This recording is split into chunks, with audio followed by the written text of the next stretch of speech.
మహిళలందరికీ విద్య నేర్పాలని చెప్పేసి 1848లో ఆయన ఒక స్కూల్ పెట్టడం అనేది జరిగింది. ఆ స్కూల్ పెట్టిన తర్వాత చాలామంది ఇక్కడ ఉపాధ్యాయులు ఉన్నారు. చాలామంది ఉపాధ్యాయులు మహిళలకు ప్రత్యేకంగా స్కూల్ పెట్టడం ఏంటి, వాళ్ళకి విద్య నేర్పడం ఏంటి అని చెప్పి అప్పుడు కట్టుబాట్లు వేరు, అప్పుడు సమాజం వేరు. మహిళలు బయటికి వెళ్ళకూడదు, మహిళలు గడప దాటకూడదు, మహిళని చెప్పేవారు. కానీ ఆయన స్కూల్ పెడితే ఎవరు టీచర్స్ వెళ్ళకపోతే తన భార్యనే ఉపాధ్యాయురాలుగా చేసి భారతదేశంలో మొట్టమొదటి ఉపాధ్యాయురాలు సావిత్రిబాయి పూలే గారే. ఆమె ఉపాధ్యాయునిగా చేసి ఆమె ద్వారా మహిళలందరికీ విద్య నేర్పడం అనేది జరిగింది. మొట్టమొదటి బీజం పడింది ఆ రోజే పడింది. బాల్య వివాహాలు, మహిళలందరూ కూడా చాలామంది వితంతువులుగా ఉండిపోతే వాళ్ళ భవిష్యత్తు మీద అప్పుడున్న అరాచకాలు వేరు, అప్పుడున్న జరిగిన వేరు, వాటి మీద రిప్లై చేసి ఒక గ్రంథం రాసి ప్రజల్లో చైతన్యం కలిపి ఈ రోజేమో ఆయన వితంతు వివాహాలని మళ్ళీ వివాహాలుగా చేసుకున్న ఏర్పాట్లు మళ్ళీ ఆయన చేయడం అనేది జరిగింది. అవన్నందుకు ఆయన గ్రంథం రాసి ప్రజల్లో చైతన్యం కల్పించాలని ఇక్కడికి వచ్చేసిన మీడియా మిత్రులాగా చాలామంది పత్రికలతో సహాయం చేసుకొని ఆ పత్రికల ద్వారా ప్రపంచానికి, దేశానికి ప్రతి నలుమూలలో తెలియపరిచిన వ్యక్తి జ్యోతిర్లాల్ పూలే. ఆయన మెయిన్ బడుగు బలహీన వర్గాల ఆశాజ్యోతి ఆయన. అలాంటి వ్యక్తి ఈరోజు జయంతి సందర్భంగా మనం జరుపుకుంటున్నాం. ఆ వ్యక్తి ఆశీస్సాధనలోనే మనం ఇన్ని కార్యక్రమాలు చేసుకుంటూ వెళ్తున్నాం. అయితే మనకు జరిగింది ఒక విషయం మీ అందరికీ గుర్తు రావాలి. గత 5 సంవత్సరాల ప్రభుత్వంలో, వైసీపీ ప్రభుత్వంలో బడుగు బలహీన వర్గాలకి ఎక్కడా న్యాయం జరగలేదు. బీసీ వాళ్ళు చాలామంది 300 మంది బీసీ నాయకులకి హత్య చేయించిన ఘనత ఎవరిదైనా ఉందంటే గత వైసీపీ ప్రభుత్వం. మీ అందరికీ తెలియాలి, తెలుసు మీకు అందరికీ. అదే కాదు 300 మందికి. అదే కాకుండా మీరు చూశారు, మా అక్కని వేధించొద్దు, వైసీపీ నాయకులకి ఒక అబ్బాయి మా అక్కను వేధించొద్దు, మా అక్కని ఇబ్బంది పెట్టొద్దు, మా అక్కని అని చెప్పి ఆయన అమర్నాథ్ గౌడ్ ఆయన అబ్బాయి వేడుకుంటే ఆయన కూడా నిర్దాక్షిణ్యంగా హత్య చేయడం అనేది జరిగింది.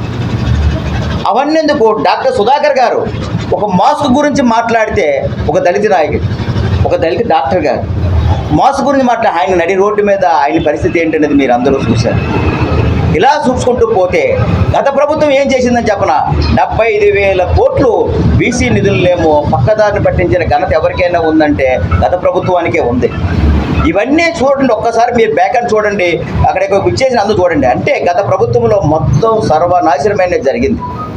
మళ్ళీ మన ప్రభుత్వం వచ్చిన తర్వాత 2024, 2025 మధ్యలో 39 కోట్ల రూపాయలు మన ప్రభుత్వం బీసీ నిధుల కింద గ్రాంట్ చేయడం అనేది జరిగింది.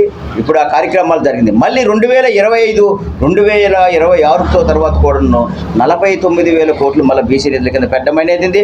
బీసీ వాళ్ళు అందరూ బాగుండాలి అనుకుంటే మళ్ళీ పెట్టడం అనేది జరిగింది. మళ్ళీ మొన్నను 26, 27 బడ్జెట్లో కూడా 51,000 కోట్లు పెట్టి బీసీ సంస్కరణలు పెడుతున్నారు.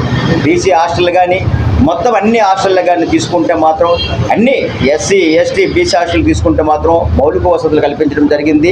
వాళ్ళకి దోమలు కుట్టుతున్నాయి అనుకుంటే దోమతెరల నుంచి ఆ మొత్తం అన్నీ ఉంటాయి, సన్న బియ్యం నుంచి ఫుడ్ నుంచి అన్నిటి A to Z అన్ని ఏర్పాట్లు జరుగుతున్నాయి.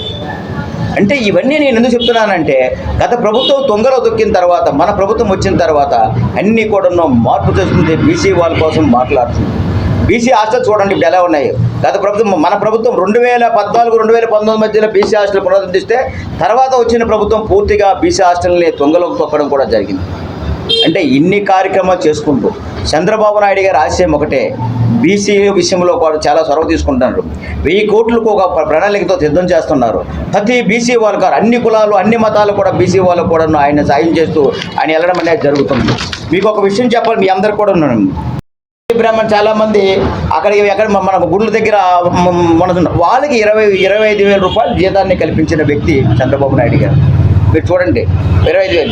చాలామంది కూడా ఇప్పుడు ఎవరైతే మత్స్యకారులు ఉన్నారో మత్స్యకారులు అందరూ కూడా గత మన ప్రభుత్వం 2014, 2019 మధ్యలో 10,000 రూపాయలు మత్స్యకారులకి వేట సమయంలో వేటకి వెళ్ళకపోతే పెన్షన్ కార్యక్రమం ఏర్పాటు చేస్తే మళ్ళీ మన ప్రభుత్వం వచ్చి 2024, ఇప్పుడు ఈ మధ్య 29 మధ్యలో అంటే 2024 తర్వాత మనం ఏం చేసామంటే 10,000 నుంచి 20,000 పెంచి వాళ్ళకి ఒక వృత్తిని కల్పించడం అనేది జరిగింది. మొన్ననే మనం అందరం చూసాం, బీసీ వాళ్ళకి అందరికీ వేవర్స్ అందరికీ మగ్గం ఉన్న వాళ్ళకి 200 యూనిట్లు ఫ్రీ, మరమగ్గం ఉన్న వాళ్ళకి 500 యూనిట్లు విద్యుత్తును కూడా ఇవ్వడం జరిగింది. చాలామందికి ఏదైతే ఉన్నారు బార్బర్ షాపులు ఉన్నాయో వాళ్ళు కూడా 200 యూనిట్లు ఇవ్వడం బీసీ వాళ్ళకి ఇవ్వడం అనేది చెప్పింది. ఇలా చెప్పుకుంటూ పోతే బీసీ వాళ్ళకి ఏమి కల్పించాలి, బీసీ వాళ్ళకి ముందడుగులో వెళ్తున్న బీసీ ఉంది. ఏదైతే జ్యోతిబాయి పువ్వులో ఆశయాలకు అనుగుణంగా మన ప్రభుత్వం, మన ఎన్డీఏ కూటమి ప్రభుత్వం, చంద్రబాబు నాయుడు గారు ఆయన దాన్ని కొనసాగిస్తూ ఉన్నారు. మీరు ఒకటి ఆలోచించాలి. అందుకోసమనే అందుకే ఆ మహాత్ముడి తాలూకు జన్మదినం రోజు మనం అందరం ఒక పండగ వాతావరణంగా ఈరోజు ఇక్కడ ఉపాధ్యాయులు కానీ, ఇక్కడ మన నాయకులు కానీ, కులాలు మతాలకు సంబంధం అందరూ వచ్చి ఆ కార్యక్రమంలో పాల్గొంటున్న మీ అందరికీ కూడా హృదయపూర్వకంగా ధన్యవాదాలు తెలియజేసుకుంటున్నాను.